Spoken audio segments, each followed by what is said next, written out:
হ্যাঁ, তো দেখো বন্ধুরা, দেখেছো সকালে বললাম না খুব বৃষ্টি হবে, এই দেখো হচ্ছে, দেখো দেখেছো কত বৃষ্টি হচ্ছে, দেখো দেখেছো বৃষ্টি বৃষ্টি শুধু দেখো, দেখেছো বললাম না আমি আজকে খুব বৃষ্টি হবে, আমি ভিজতে ভিজতেই দেখো এলাম, যদি আমি ভিজতে ভিজতে এলাম জানো, এত বৃষ্টি বাবারে, খুব বৃষ্টি।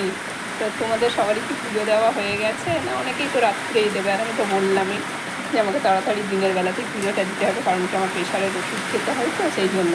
তো আমার ভিডিও কি তোমাদের ভালো লাগছে না? কোনো কিছুই তো দেখছি না, ভালো মন্দ আমি তো একই জায়গাতেই দাঁড়িয়ে আছি। আমার ভিডিওটা তোমরা সকলে বাড়াও, তবে তো আমিও একটু খুশি হব। আমি নতুন একজন, আমাকে একটু এগিয়ে নিয়ে চলো তোমরা সবাই মিলে, তাহলে আমার খুব ভালো লাগবে।